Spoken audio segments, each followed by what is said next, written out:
Hey guys, welcome to episode 63. In this episode, we're going to be cleaning up our MapCollidable a little bit. I was kind of hoping to do this in the last episode, but we ran out of time before it got too long. So we're going to just refactor out some duplication in the MapCollidable class. I'll go in there and kind of show you what I mean.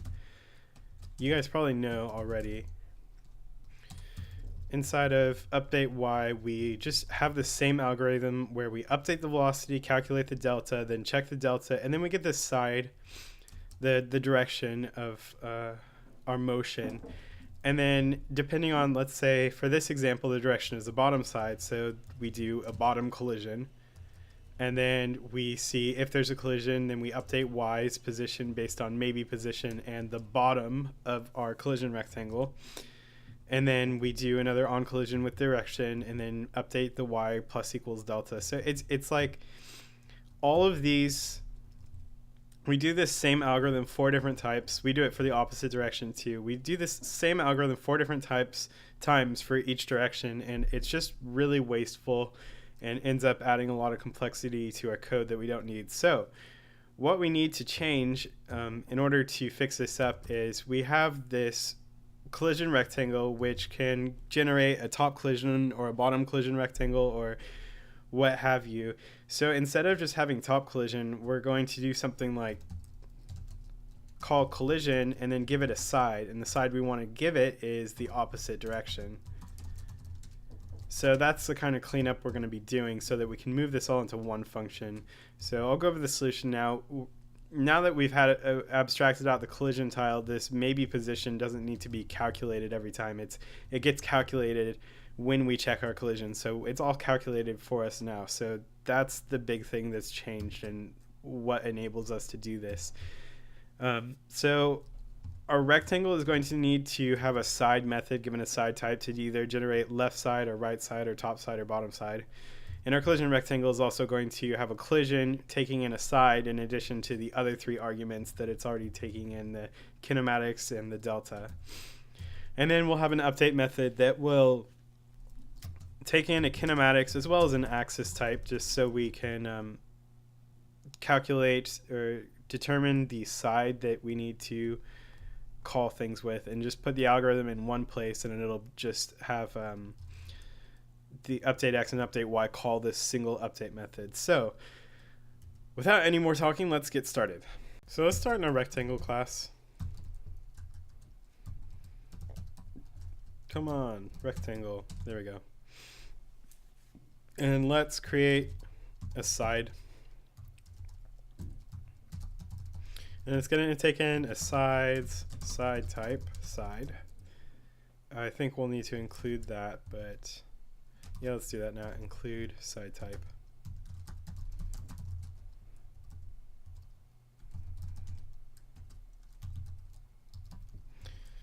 Okay, so what are we going to return? So if side is equal to left side, we'll have to scope this in, sides left side. Then we want to return left. Now you get the idea.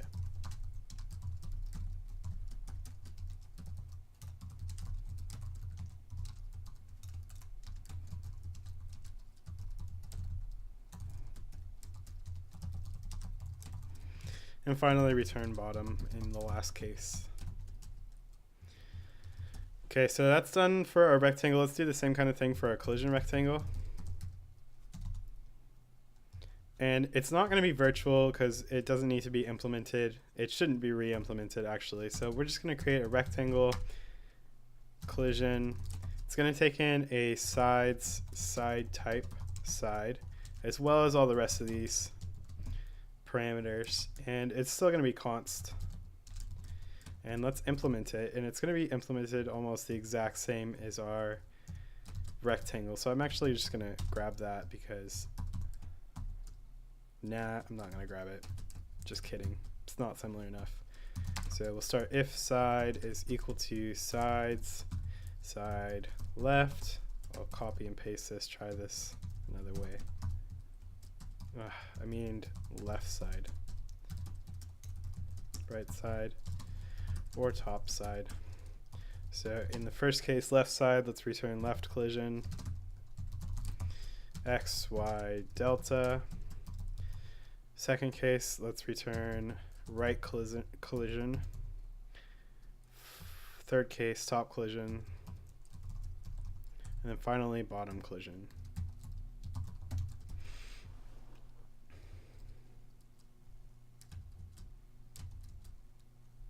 So I'm going to start in MapCollidable.h. I'll create a private method, and it's going to be almost all the same parameters as our update y. So I'll copy and paste that and paste that. And I'm going to call it update. And both update x and update y are going to be able to call this. So I need to make kinematics x and kinematics y both consts because we need to use both of them for both update x and update y. But I also need to have some way of changing either kinematics x or kinematics y. So I'm just going to pass in kinematics x or kinematics y in twice, but just have this abstracted out kinematics to pass it into. And then I'm also going to pass in which axis we are updating. So it's either going to be axis y or axis x.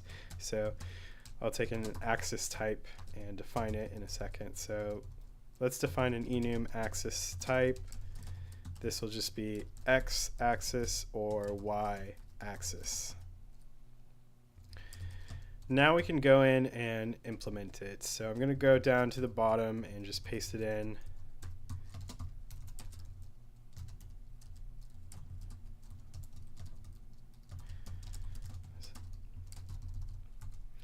All right, so I'm going to just grab some stuff inside of, how about update y? So I'm going to grab it, I'm going to grab this accelerator, update velocity, and the delta calculation and put that in our update.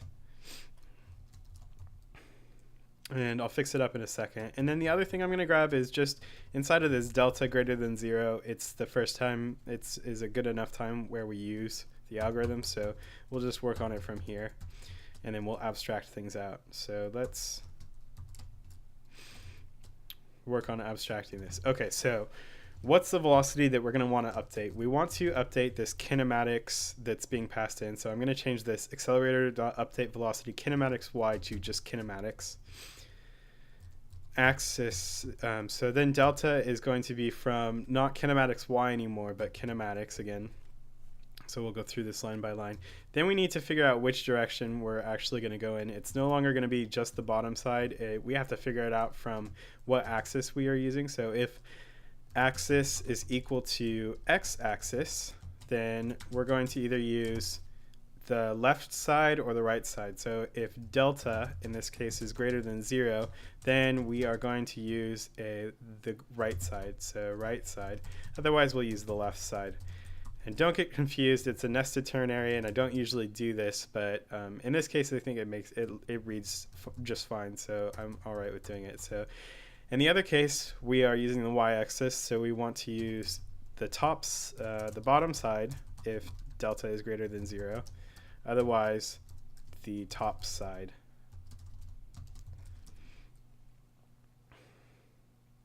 And I may have to scope these in. Yeah, I do.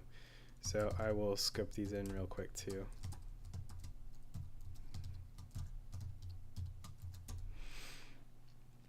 So now we have our direction calculated. Let's go through line by line still. Okay, everything looks good until we get to here where we're using bottom collision. This is subject to change. So let's change this to collision and pass it in the direction we're going. And kinematics x dot position and kinematics y dot position are fine, as well as delta is fine. Now going down, we have this kinematics y dot position is equal to, we can change this to kinematics. And then instead of dot bottom, we want to use dot side and then pass it in the direction.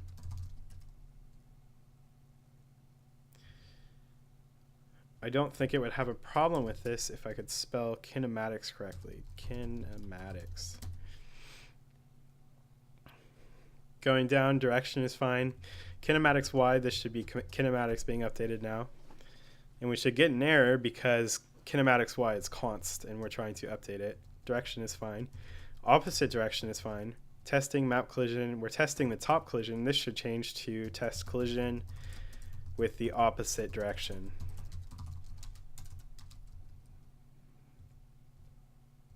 Kinematics Y again should change to kinematics being set.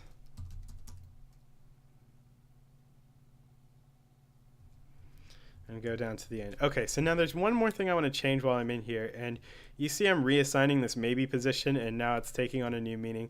I kind of have a problem with doing this, but I don't want to break out a new function. So what I'm going to do is I'm going to put this top portion where we check the collision in the direction of delta, I'm going to put it inside of a new scope. So like so. And now it's inside of a new scope, so this outside of the scope maybe position does not exist, so we need to re-declare it. And this is just units of game. This is just a good habit to not reuse the same variable twice to declare a new variable, and if it takes on a new meaning and a new context, and that's what it's doing here. So we have finished creating our update method. Now let's call it. So let's go to update Y to start out with, and I will call update, and it takes in a collision rectangle, an accelerator, all the same things, kinematics X and kinematics Y, and then elapsed time and map. And then it takes in a kinematics, and the kinematics we need to update is Y. So kinematics Y is what we're passing in. And then we're updating the Y axis. Now let's copy that and change our X, update X.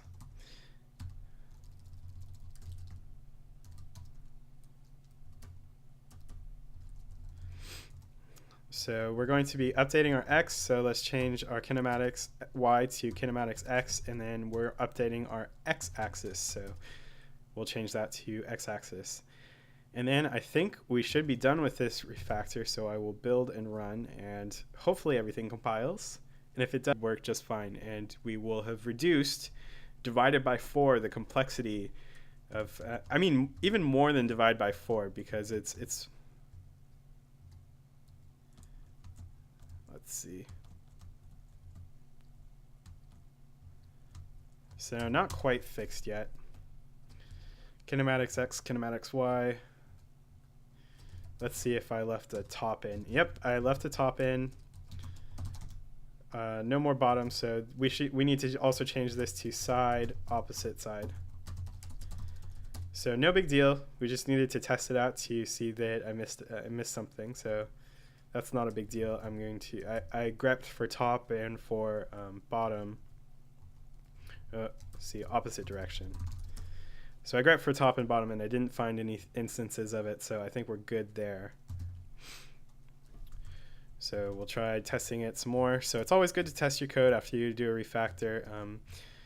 Again, unit tests can be helpful in this situation, or automated tests of some kind, but it requires a lot of